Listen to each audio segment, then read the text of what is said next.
L'avantage, lorsque l'on est barman, c'est l'accès à tous les ragots du village. On sait tout sur tout le monde. C'est comme ça que j'ai appris qu'un couple a emménagé il y a quelques mois. Nul ne sait d'où ils viennent. Faut dire que lorsque l'on est nouveau, surtout dans un village, il est préférable de ne pas trop parler de soi, histoire de ne pas être fiché avant que la population ait réellement fait connaissance avec une nouvelle tête. Les idées reçues et les calomnies vont vite. Surtout du côté des anciens, qui n'aiment guère les étrangers. Étrangers dans le sens de ceux qui ne sont pas originaires du département, bien sûr. Je sais, c'est complètement idiot, mais bon.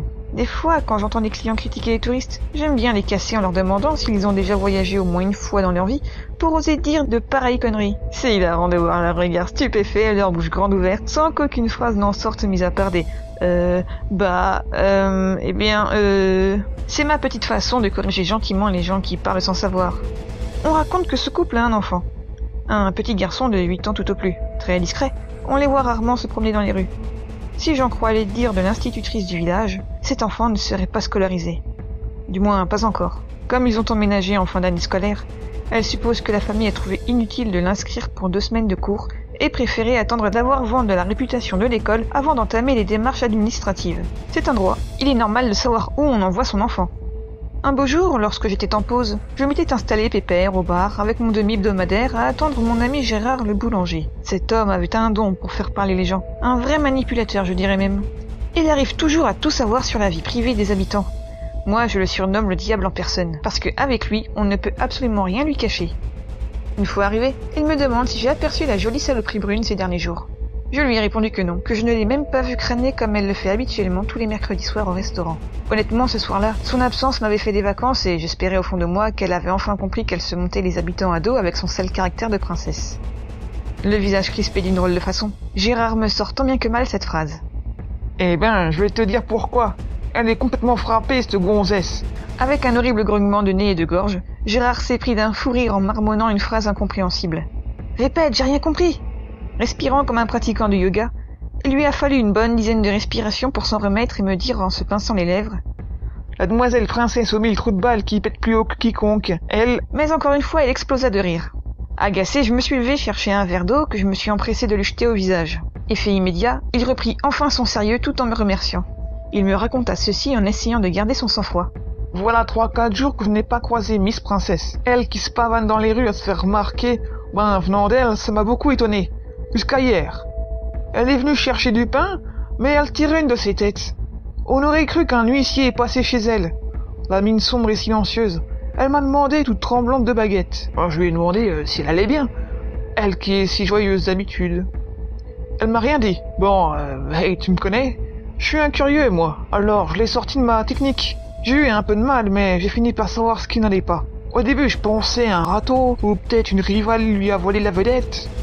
Eh ben non, mon garçon. Elle m'a cloué le bec le temps d'un instant. Je m'y attendais pas. Elle me sort que la veille au soir, à 23h30, elle attendait un de ses chiens de faux amis pour l'emmener en boîte. Elle était assise sur la fontaine vers la sortie du patelin. Et là, il y a le petit haut des nouveaux qui arrive, et qui vient la voir. Elle lui sort « Hey gamin, t'as rien à faire là. Rentre chez toi. Dégage, arrête de me regarder, je suis trop belle pour toi. » Apparemment, le gosse est resté planté devant elle, là, comme ça, regardé fixement sans rien dire. Agacée, elle l'a pris par les épaules et l'a retourné face à la route en lui disant de déguerpir. Et le gamin... Gérard prit une longue inspiration pour ne pas éclater de rire. Le gamin avait commencé à chialer. Pour le faire taire, elle se met devant lui à genoux pour essayer de se rattraper avec des mots plus doux, mais quand elle l'a regardé dans les yeux... Oh, le gosse l'aurait chopé par la gorge en se serrant de plus en plus fort, à non plus respirer. Bon oui, c'est pas drôle, je sais, mais attends de voir la suite. Les yeux du gosse, au lieu d'avoir les pupilles rondes, ils étaient cruciformes comme une tête de vis. Et au moment où son pote arrive avec sa voiture, le gamin se serait sauvé dans la jachère en... Et voilà, c'est reparti pour une crise de fou rire. Jamais je n'ai vu Gérard rire au point de contaminer tous les clients du bar-restaurant. Après avoir repris ses esprits, Gérard reprit. Le gosse se serait sauvé en faisant des pirouettes de gymnaste en émettant un bruit de je sais plus quoi, un genre de glouglou, ou bref, complètement cintré cette gonzesse. Qu'est-ce qu'elle ferait pas pour attirer l'attention, celle-là? Moi, aussi surpris par l'histoire de notre célèbre Miss Parfaite, j'étais complètement pris par un rire incontrôlable. Les minutes défilent et Gérard me sort... C'est le gamin, il lui a laissé de sacrées marques au cou, hein. Faut une sacrée force pour faire des si beaux hématomes. Au fil des jours, la rumeur sur l'agression aux allures de film comique est devenue le sujet de toutes les discussions. Tout le monde en parlait, content que la Miss Monde ait été corrigée par un si jeune enfant. Jusqu'au moment où d'autres rumeurs encore plus étranges et inquiétantes viennent secouer le village de 700 habitants. On parlait alors de mystérieuses disparitions, de comportements bizarres et de flashs lumineux dans le ciel. Bon moi personnellement, je n'ai pas constaté quoi que ce soit d'étrange au boulot, hein. Les habitués sont là, les clients remplissent la salle le soir, tout va bien. Jusqu'à ce soir où, après une fermeture tardive, je rentrais chez moi à pied. La fraîcheur nocturne étant un excellent déstressant pour moi, je fais un grand détour en étirant mes bras et respirant à plein poumon cet air frais de la campagne. Quelques minutes de marche plus tard, je suis tombé sur 2 des 4 médecins du village. Ce qui m'a surpris, c'était de les voir assis par terre, la tête dans les genoux pour l'un, et la mine grave pour l'autre. J'ai tout naturellement demandé s'ils avaient besoin d'aide. L'homme qui cachait son visage s'est mis à pleurer. Son confrère, lui, m'a regardé d'un air choqué et m'a dit ceci. « Madame Chanter, qui est sa patiente souffrant de sclérose en plaques? Le docteur Dina, ici présent, reçoit un appel d'urgence et arrive au plus vite, et une fois arrivée, elle... Enfin, vous ne me croirez jamais. Madame Chanter est... C'est incroyable. Madame Chanter s'est miraculeusement levée de son fauteuil avant de bondir sur le docteur Dina. Elle a essayé de lui arracher la gorge avec ses dents. Une chance qu'il a réussi à la faire basculer pour se libérer. Apparemment, elles se sont battues et il a réussi à lui injecter un tranquillisant. La dame se serait écroulée sur le sol et son ventre se serait mis à gonfler encore et encore jusqu'à ce que la peau se perce. Tu ne devineras jamais. Il m'a appelé en renfort. Je l'ai vu de mes yeux. Une main est sortie de la déchirure du ventre. Cette main a écarté la peau pour laisser apparaître un gamin. L'enfant des nouveaux. Il quoi? Lui ai-je crié. Mais les 2 docteurs se sont mis à hurler de toute leur force avant de s'écrouler sur le sol en tremblant comme un séisme. Mon cœur s'est mis à palpiter. Des ombres ont commencé à se déplacer dans ma vision périphérique. J'aurais même juré avoir entendu des rires. Impuissant devant les corps pris d'horribles convulsions, je me suis baissé pour leur dire de tenir le coup, que j'allais appeler les secours. Mais brusquement, les têtes des 2 médecins se sont redressées avec un sourire plein de dents jaunes et pointues, la pupille devenue une épaisse croix noire dilatée. Ils me disent avec une synchronisation surnaturelle. Pas la peine de te déranger pour nous. Terrifié, j'ai pris mes jambes à mon cou. J'ai couru aussi vite que j'ai pu. Des milliers de fines ombres brouillaient ma vision périphérique, comme si elles me tournoyaient autour avec une vitesse monstre, dans le seul but de me perturber. Les faibles lueurs froides des réverbères m'ont vite redonné du courage durant cette fuite. Essoufflé, je me suis dit que j'ai sûrement été pris d'hallucinations. Entre la fatigue, le boulot, ces horribles rumeurs et la pénombre, je me suis retourné en direction des 2 pauvres médecins qui devaient sûrement agoniser par ma faute.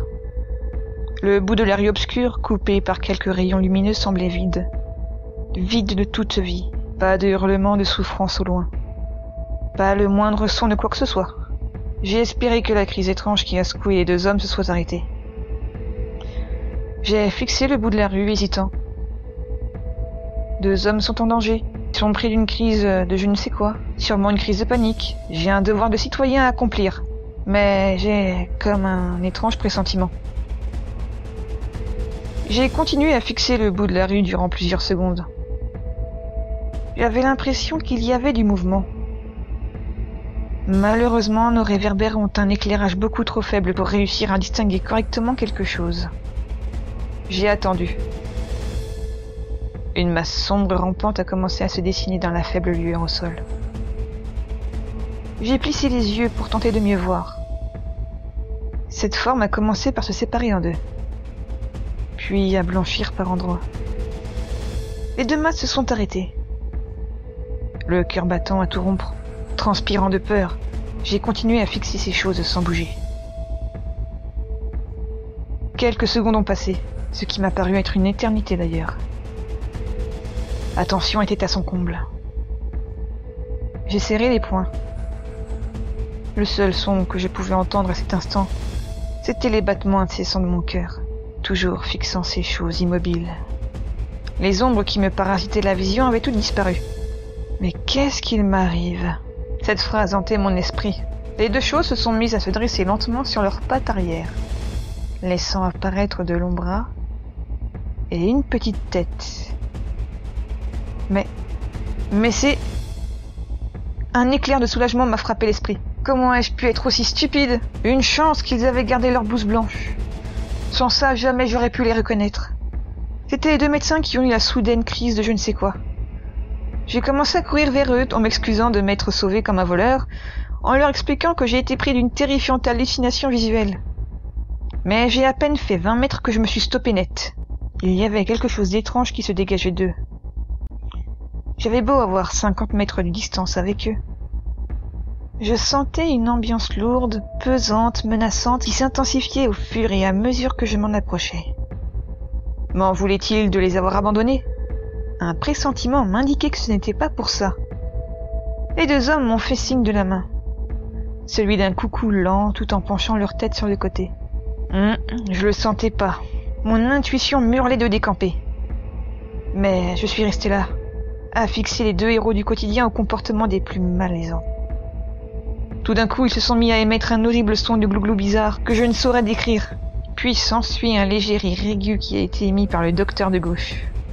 Surpris par un courant d'air soudain qu'une ombre a émise en passant derrière moi à toute vitesse, je me suis brusquement retourné pour voir s'il y avait quelqu'un. Personne. Bizarre, je comprends pas. En me retournant vers les médecins, je les ai vus lever les bras en l'air, puis faire un pas en avant de se mettre à faire des pirouettes de gymnaste avec une souplesse quasi surnaturelle. Mais elles allaient si vite que même un coureur ne saurait les rattraper. J'ai agi dans la seconde. J'ai couru au maximum de ma vitesse.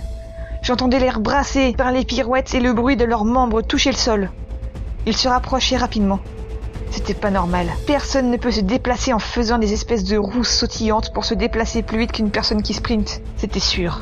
C'était pas normal comme situation. Plus les roues humaines se rapprochaient, plus j'entendais le sifflement de l'air provoqué par leur déplacement des plus étranges et rapides. J'ai senti quelque chose bondir par-dessus ma tête.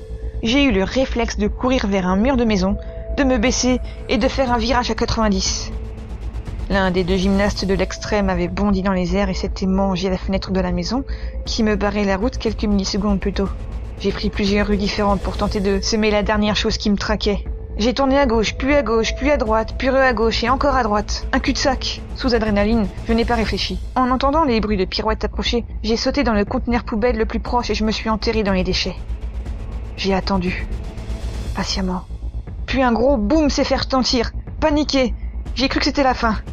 La chose avait bondi sur le couvercle métallique. J'ai attendu tout crispé. Différents bruits se sont fait entendre un peu partout dans la rue sans issue, avant de s'éloigner avec des grognements. En essayant de me calmer, j'ai attendu le silence. Une fois le silence venu, j'ai patienté quelques instants supplémentaires avant d'entrouvrir le couvercle. J'ai jeté un œil à l'extérieur. Je pouvais voir au loin la blouse blanche s'éloigner avec ses pirouettes démoniaques. Une fois disparu de mon champ visuel, je suis sorti et je me suis déplacé silencieusement suivant l'obscurité. En me retournant, j'ai pu constater avec effroi les empreintes de 2 mains aux longs doigts griffus enfoncés dans le métal. Une immense pression me pesait. Entre le stress, la peur, la tension, la paranoïa, cette chose pouvait faire demi-tour à tout moment.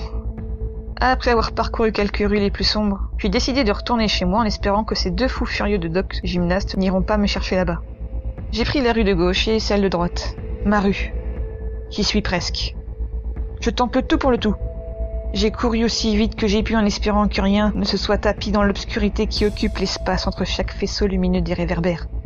Puis, tout d'un coup, je percute quelque chose de chaud de plein fouet. Tombé au sol et terrorisé, je me suis retourné pour voir ce que j'avais percuté. La voix d'un jeune garçon s'est élevée de la masse molle et s'est mis à me dire en pleurant que ses parents ont été assassinés par un monstre blanc qui saute comme une voltigeuse de cirque. Choqué, je lui ai pris la main et je l'ai emmené avec moi. On a couru plusieurs mètres et il me dit « Tourne par là. Si tu vas chez toi, ils te trouveront. » J'ai suivi son conseil. On s'était engagé sur un chemin de terre. Dans le noir légèrement éclairé par les rayons lunaires, nous nous sommes dirigés vers une cabane de chasse qui n'était pas très loin.